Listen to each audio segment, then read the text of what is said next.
If you had to eat one meal for the rest of your life, what would you choose? Hands down, definitely pasta. I could eat pasta for breakfast, lunch, and dinner every day of my life. Doesn't matter whether it's in red sauce, white sauce, just butter and cheese. Toss me a bowl of pasta, I am eating it. What advice would you give to your past self? A piece of advice I'd give to my past self would definitely be not to care about what other people have to say or what other people think of you. I saw this Instagram meme, I think it was an Instagram meme, a long time ago, that said, do what you want because those who matter don't mind and those who mind don't matter.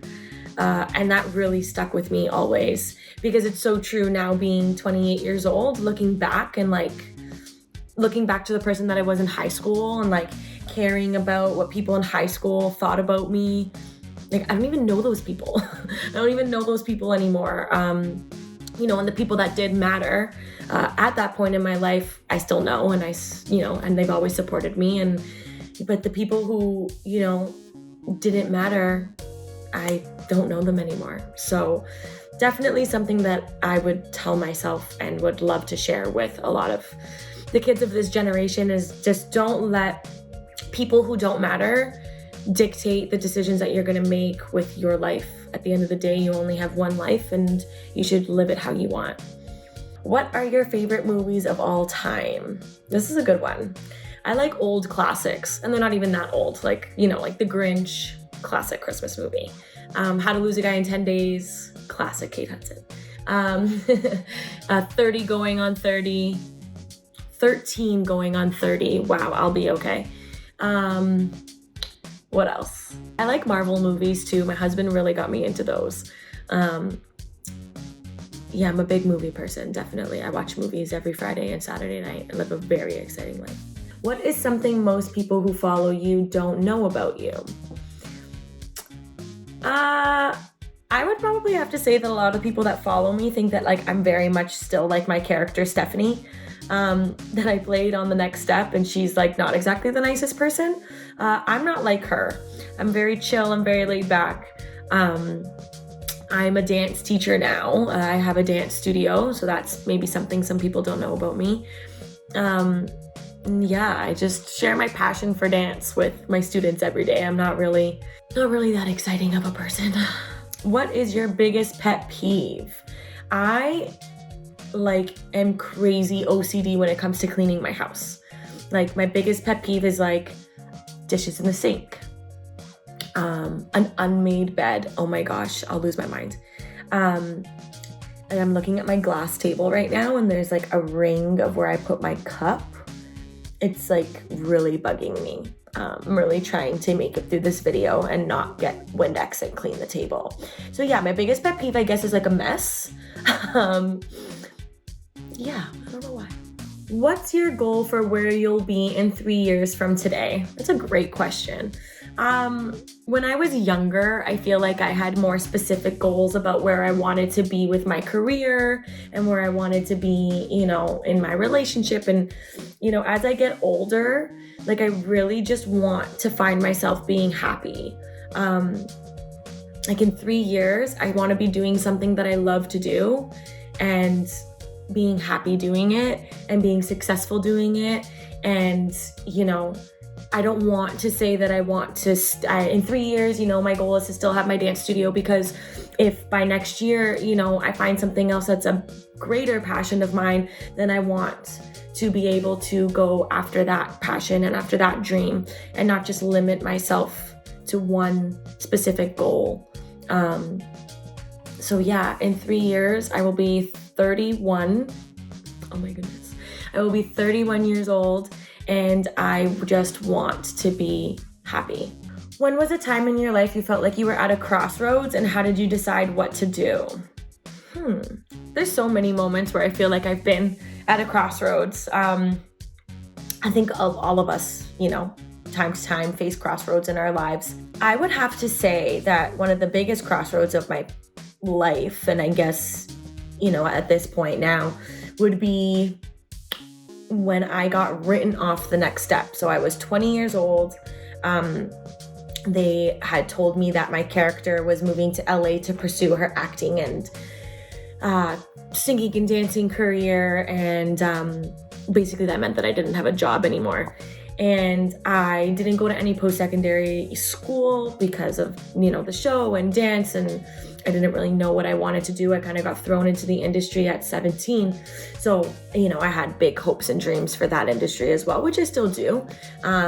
But yeah, when I got written off the show and it was like, holy moly, like what am I going to do? Like I'm 20, turning 21. I need to have some sort of job. Like I can't, rely on the next step anymore. And it was just like, and I was with my husband, who was my boyfriend at the time, and he was 4 years older than me. And he was like, what are you going to do with your life?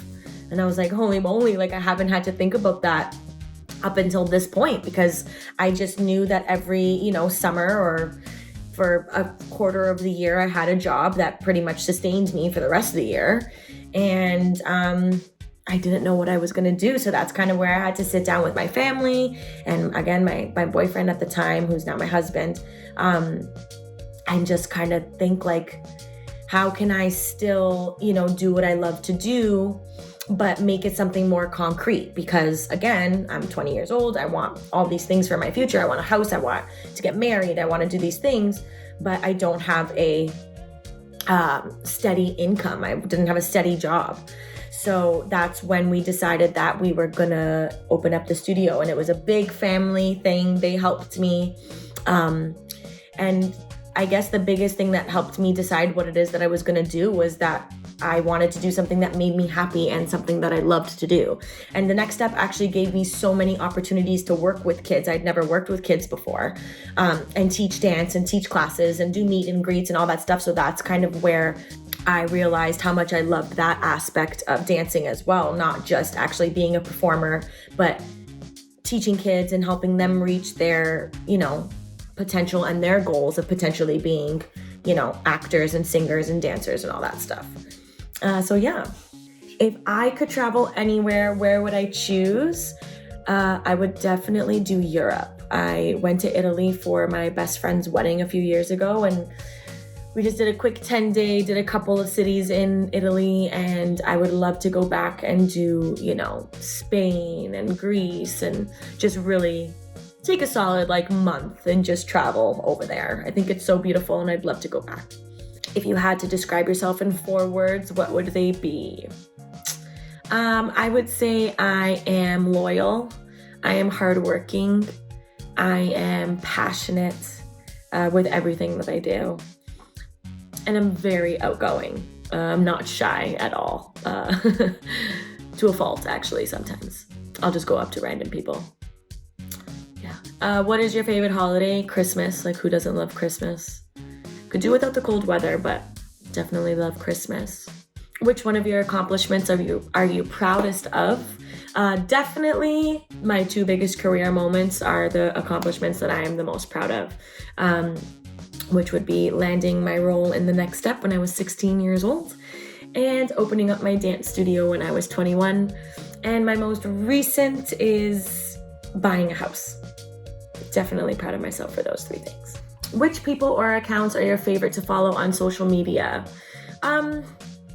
Honestly, I'm really feeling like home decor accounts these days, and fashion accounts and makeup accounts. Like, I just could watch people do their makeup for hours. I could watch people pluck their eyebrows for hours. I could watch people decorate their house and get inspiration on home decor and outfit ideas. I'm such a girly girl like that. But yeah, and then obviously, I love the Kardashians, I love the Jenners, just girly stuff. And who are your role models? I've had so many role models in my life, depending on, again, where I was and, who was the inspiration at that point in my life for me. When I was on The Next Step, a role model, everybody inspired me on the cast, whether they were my age or older, or even younger. Someone like Briar Nolay is still a role model for me. She's 4 years younger than me. But just in that part of my life, people inspired me. now being in a dance studio atmosphere, other dance studio owners and other dance teachers and choreographers, those are people that I look up to and people that are my role models. And I guess the biggest and most constant role model in my life would have to be my mom. She is a mother of 4. She was a single mom with me, and then she remarried and had my siblings. And she is just honestly one of the most inspiring women and the strongest woman I know. And I hope to be able to be even half the woman that she is when I am older. But thanks guys for watching my Q&A, and I hope to see you guys soon.